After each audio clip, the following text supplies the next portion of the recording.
New ইয়র্কের Manhattan থেকে আপনাদের সঙ্গে আছি আমি খালেদ মুহিউদ্দিন। জাতীয় নির্বাচনের দিনক্ষণ ঠিক হয় নাই, কবে হতে পারে, কারা কারা এই নির্বাচনে অংশ নেবে, কারা এই নির্বাচনে অংশ নিতে পারবে না, সেই সব নিয়ে জোর আলোচনা চলছে। এদিকে নির্বাচনের আগেই কারা বাংলাদেশের রাজনীতিতে বড় প্রভাবশালী হয়ে উঠছেন, কারাই বা বিভিন্ন ধরনের যেগুলিকে বলে হচ্ছে প্রভাব বিস্তার করার মুখে কারা আছেন, এসব নিয়ে কথা বলার জন্য আমাদের সঙ্গে রয়েছেন বিএনপির তথ্য বিষয়ক সম্পাদক আজিজুল বারী হেলাল।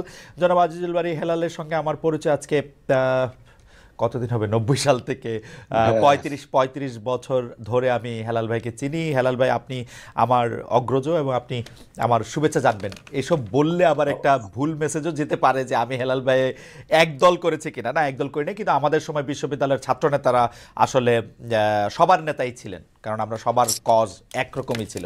হেলাল ভাই, আপনাকে অনেক শুভেচ্ছা। আপনি আমাদের আপনাকেও ধন্যবাদ। আপনাকে অনেক শুভেচ্ছা। আপনাকে অনেক শুভেচ্ছা, আপনি আমাদের সাথে যুক্ত হয়েছেন।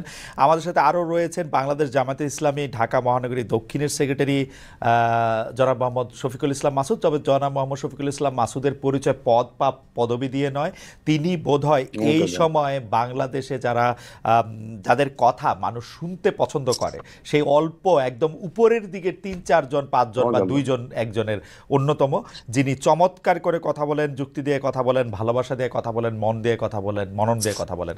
জনাব শফিকুল ইসলাম মাসুদ, আপনাকে আমাদের অনুষ্ঠানে স্বাগত জানাই। আপনি এসেছেন, আপনি আমাদের শুভেচ্ছা এবং কৃতজ্ঞতা জানবেন। আসসালামু আলাইকুম ওয়া রাহমাতুল্লাহ। অনেক ধন্যবাদ খালিদ মুহিউদ্দিন ভাই, আপনাকেও। আপনি সুন্দর করে কথা বলেছেন। আপনাদের সবাইকে ধন্যবাদ, যারা শুনছেন এবং যারা পরে শুনবেন তাদের সবাইকে শুভেচ্ছা এবং অভিনন্দন। আমি আপনাদের কাছ থেকে অনুমতি নিয়ে, হেলাল ভাই বা মাসুদ ভাই, আপনাদের কাছ থেকে অনুমতি নিয়ে আমি কিছু প্রশ্ন আপনাদের দুজনকেই করতে চাই, কিন্তু যেহেতু আজকে অনেক প্রশ্ন নিয়ে আমরা আসলে কাজ করছি, আপনারা যদি একটু সংক্ষেপে উত্তর দেন তাহলে আমাদের জন্য সুবিধা হয়। আমি প্রথমে জনাব শফিকুল ইসলাম মাসুদ, আপনার কাছে যেতে চাই এবং একটি ছোট প্রশ্ন করতে চাই যে জাতীয় নির্বাচন কবে চান, ডেট? জাতীয় নির্বাচন তো আসলে আমাদের এখন যেটা প্রয়োজন হচ্ছে কি, যে নির্বাচনটা অংশগ্রহণমূলক, স্বচ্ছ এবং জনগণের প্রত্যাশার আলোকে হওয়াটা প্রয়োজন। তো সেটার জন্য বিগত 16 বছরে বাংলাদেশে যে ধরনের ন্যাক্কারজনক প্রশাসনিক অবকাঠামো তৈরি হয়েছে এবং সাংবিধানিক প্রতিষ্ঠানগুলো যেভাবে ধ্বংস করে দেওয়া হয়েছে, এটার জন্য তো একেবারে মিনিমাম ন্যূনতম একটা সময় দিয়ে এগুলো সংস্কার করার পরে নির্বাচনটা হওয়া জরুরি।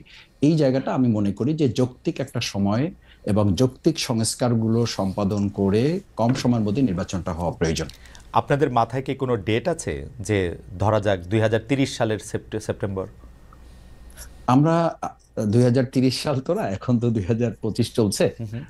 আমরা মনে করি যে 2025 সাল বা 26 সাল, এই তারিখটা যত না গুরুত্বপূর্ণ, তার চেয়ে গুরুত্বপূর্ণ হচ্ছে নির্বাচনটাকে সুষ্ঠু, অংশগ্রহণমূলক এবং জনগণের প্রত্যাশার আলোকে করার জন্য যতটুকু করা প্রয়োজন, সেটার জন্য 2 মাস, 5 মাস, 6 মাস। আমার মনে হয় তো আমরা 16 বছর তো নির্বাচন ছাড়া থাকলাম। সুতরাং এখন তো আমি তো মনে করি, এটা বলতে কোনো দ্বিধা নেই, যে আমাদের ছাত্র জনতার এই ঐতিহাসিক একটা গণ অভ্যুত্থান না হলে, আল্লাহ তাআলা ভালো জানতেন, তিনি জানেন যে এটা আমাদের তো 29 সাল পর্যন্ত আমাদের তো প্রস্তুতি নিয়ে থাকতে হয়েছিল, বা আমরা সবাই তো সেই প্রস্তুতি নিয়েও ফেলেছিলাম, কেউ কেউ মনে করেন। তো সেই জায়গায় আমরা যেখানে 29 সালে নির্বাচন হওয়ার কথা ছিল, সেখানে আমরা 6 মাস, 1 বছরের এই তাড়াহুড়ো প্রবণতাটাও তো আমার কাছে খুব ভালো মনে হয় না। আমার কাছে বরং মনে হয় যে এই নির্বাচনটাকে প্রত্যাশিত করার জন্য আমাদের যেটুকু সময় সংস্কারে নেওয়া প্রয়োজন, সেটার জন্য একটা সময় আমাদের ঠিক করা দরকার। নির্বাচনের জন্য সময় ঠিক না করে ঠিক করতে হবে সংস্কারের জন্য সময়। ওকে, তো আপনি কি মনে করেন সংস্কারের জন্য সময়, মানে এইটা হচ্ছে যে দুইটা অ্যাপ্রোচ থাকে। তো প্রধান উপদেষ্টা ডক্টর মোহাম্মদ ইউনূস বলে দিলেন যে আমি একটা টাইম ফ্রেম বেঁধে দিয়েছি, এটা 2025-এর শেষ থেকে 2026-এর আধাআধি পর্যন্ত, এর মধ্যে থেকে যদি আপনারা সংস্কার যতটুক করতে পারেন ওটুক করবেন, তারপরের মধ্যে নির্বাচন হবে। আপনারা কি সেই টাইম ফ্রেমটার থেকেও বাড়াতে চান কিনা, বা আপনারা মনে করেন যে, মানে আমি একটু ডেট দিয়ে জিনিসটা একটু বুঝতে চাই, কারণ হচ্ছে যে হ্যাঁ, মানে আপনি নিশ্চয়ই আমার প্রশ্ন বুঝতে পেরেছেন, যে মানে আপনি একটা টাইম ফ্রেম মাথায় দেখেন কিনা মাসুদ ভাই? ইতিমধ্যে আমাদের আমিরে জামাত ডক্টর শফিকুর রহমান সাহেব এবং আমাদের সেক্রেটারি জেনারেল অধ্যাপক মিয়া গোলাম পরোয়ার, সাবেক এমপি, উনি কথা বলেছেন এ ব্যাপারে, যে আমরা 2025-এর শেষ অথবা 2026-এর মাঝামাঝি সময়ের মধ্যে ইলেকশনটা করা এবং এর মধ্যে যৌক্তিক সংস্কারগুলো সম্পন্ন করা। ওকে, মানে ডক্টর মোহাম্মদ ইউনূসও এরকম সময় দিয়েছেন। আপনাকে অনেক ধন্যবাদ। মানে 2025-এর শেষ থেকে 2026-এর। ইন্টারেস্টিং।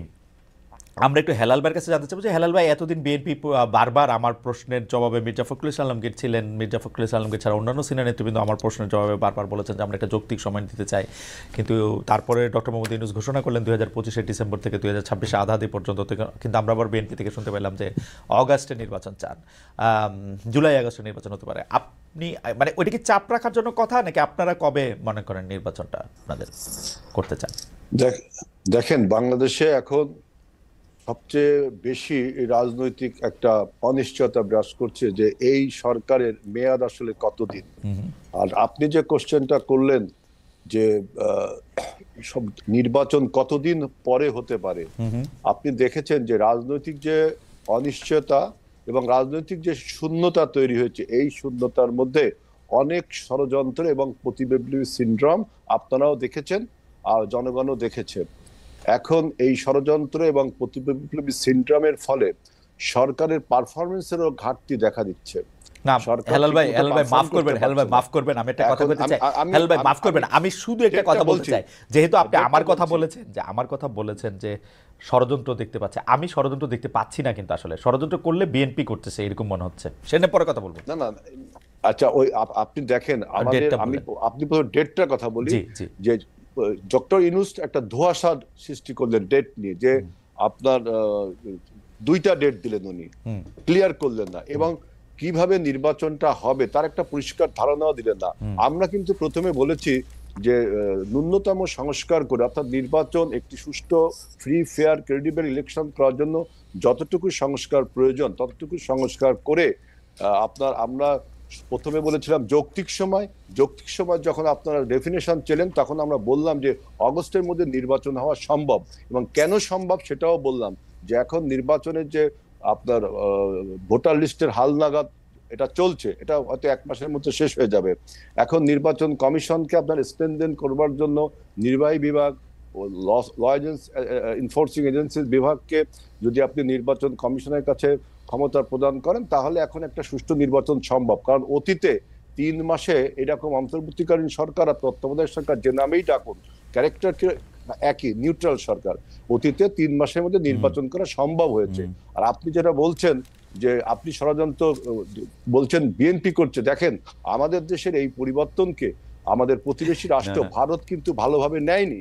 সেখান থেকে ষড়যন্ত্র, বিভিন্ন রকম অপপ্রচার চলছে। আমাদের দেশে অন্যায়ভাবে বলছে যে এথনিক ক্লিনজিং হচ্ছে, পলিটিক্যাল ক্লিনজিং, না হেলাল ভাই আপনি এটা ঠিকই বলছেন, রিলিজিয়াস হেলাল ভাই আপনি এটা ঠিকই বলছেন, এবং হেলাল ভাই আপনি এটা ঠিকই বলছেন। আমি আরেকটা কথা বলি, দেখেন আমরা কিন্তু বলেছি যে আপনার এই পরাজিত মাফিয়া, এই মাফিয়া মাথা পালিয়ে গেছে, লেজ রয়ে গেছে। এই লেজে যারা রয়ে গেছে তারা প্রশাসন সহ বিভিন্ন জায়গায় পদায়ন হয়ে রয়েছে, এবং বিভিন্ন রকম প্রতিবিপ্লবী সিনড্রোম আপনার দেখতে জুলাই আগস্টে নির্বাচন সরকার।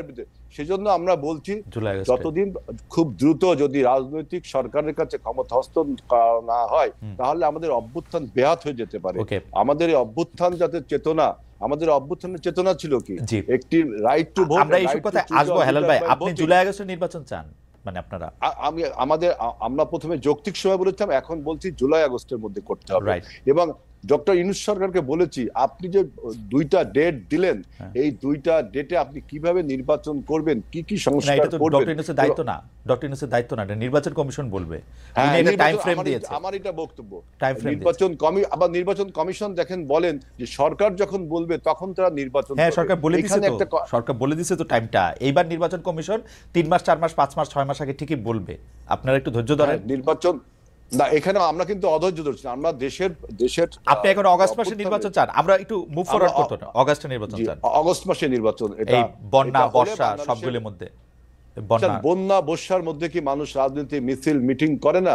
এটা তো সে আপনি 4 মাস পরে হলে হবে না হালাল ভাই, 4 মাস পরে হলে হবে না, 4 মাস পরে হলে হবে না, এটা ডিসেম্বরে হলে হবে না, ভালো হবে না নির্বাচন। হ্যাঁ, কারণ যদি 4 মাস পরে না হয়, ডিসেম্বর দিকে হয়, তখন এত, আমি বললাম যে এই সরকারের পারফরমেন্সের যে ঘাটতি আছে, তিনি যে এই সরকার চালাতে পারছেন না, রুটিন ওয়ার্কটাও করতে পারছেন না, কত রকম এই সরকার একটা অন্তর্বর্তীকালীন সরকার, মনে হচ্ছে না এই সরকারের কাছে যত দাবি দেওয়া মানুষের, এতদিন যারা 17 বছর বঞ্চিত ছিল, রিয়েলি তারা বঞ্চিত ছিল, তারা দাবি দেওয়া পেশ করতে শুরু করেছে এবং সরকারের একটা অদক্ষতার কারণে কিন্তু এই দাবি দেওয়াগুলো শুরু হয়েছে। আপনি দেখেন 8ই আগস্টে যখন সরকার গঠন হলো তার পরের দিনই সরকার ছাত্রদেরকে অটো পাস করার পারমিশন দিলেন ছাত্রদের একটা আন্দোলনের ফলে। এই যে সরকারের অদক্ষ একটা আপনার সিদ্ধান্তের ফলে সমস্ত বঞ্চিত শক্তিগুলো এখন সরকারের উপরে, আপনি বলছেন যে সরকার অদক্ষ শক্তির জন্য।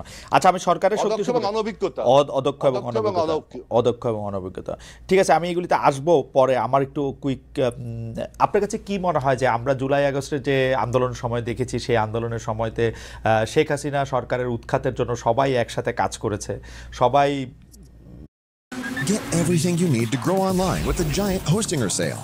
Managed WordPress hosting plans now start at just $249 a month. Host multiple websites, scale with our suite of AI tools, and get a domain